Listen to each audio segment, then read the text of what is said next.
कैराना से बीजेपी सांसद हुकुम सिंह ने कहा कि उन्होंने जो लिस्ट सौंपी है उसमें किसी जाति के बारे में नहीं बताया गया है। बहुजन समाज पार्टी की अध्यक्ष मायावती ने कहा कि बीजेपी राजनीतिक फायदे के लिए कैराना के मुद्दे को सांप्रदायिक रंग देने की कोशिश कर रही है।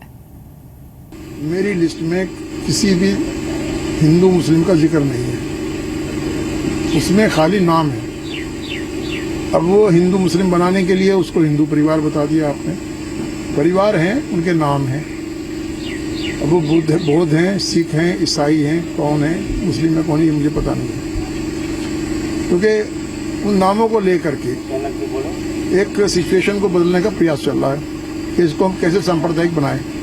ये सांप्रदायिक मामला है ही नहीं। प्रदेश की जनता का ध्यान हटाने के लिए फिर इस भारतीय जनता पार्टी ने बिना कोई देरी किए हुए तुरंत ही एक सोची समझी रणनीति व साजिश के तहत ही यहां जबरन पश्चिमी उत्तर प्रदेश के कैराना क्षेत्र के कुछ लोगों का पलायन करने का मामला कुछ ही घंटों के अंदर मीडिया आदि में जबरदस्त गर्म करके फिर यहाँ पूरे उत्तर प्रदेश में इन्होंने ऐसा प्रचार किया जैसे वहाँ मुसलमानों ने ही हिंदुओं को जबरन पलायन करने के लिए मजबूर किया हो।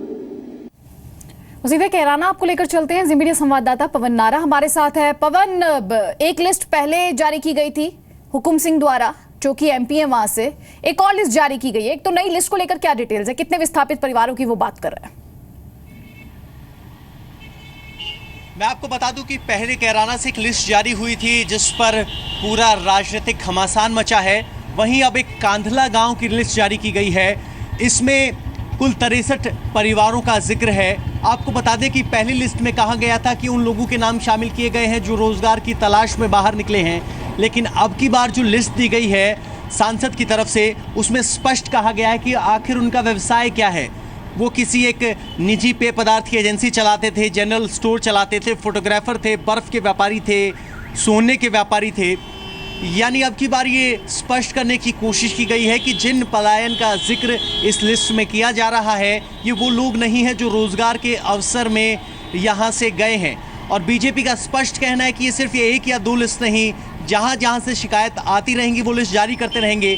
लेकिन एक बात हमें और आपको समझनी होगी, इसको धर्म के चश्मे से हटकर ये देखना होगा कि सचमुच कैराना और आसपास के इलाकों में कानून व्यवस्था की स्थिति है जिसकी वजह से ये पलायन हुआ है। जी पवन, सवाल ये भी उठता है कि जब जी न्यूज ने विस्थापितों की खबर दिखाई थी तो उसके बाद प्रशासन की नींद खुली थी और टीमें बनाई गई थी। साथ ही जो लोग थे, लोकल्स जो थे, उन्होंने उस टीम पर भी सवाल खड़े किए थे, उन टीमों पर भी सवाल खड़े किए थे, ये कहकर कि वो डोर टू डोर सर्वे नहीं कर रहे हैं, वो जानकारी डोर टू डोर जाकर नहीं हासिल कर रहे हैं।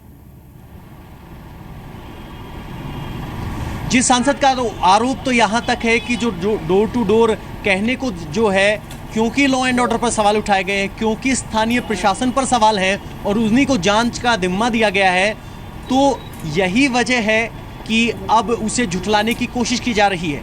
लेकिन एक सवाल जो नागरिक के तौर पर, एक आम हिंदुस्तानी के तौर पर हर एक के मन में है कि क्या सचमुच ऐसे परिवार हैं जिन्हें पलायन के लिए मजबूर होना पड़ा।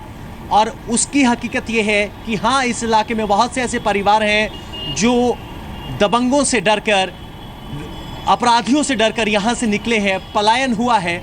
समस्या वहाँ है और उसे देखने की ज़रूरत है, ना कि इसे राजनीतिक चश्मे और चुनावी माहौल में वोटों के नज़रिए से देखने की ज़रूरत है। शुक्रिया पवन नारा।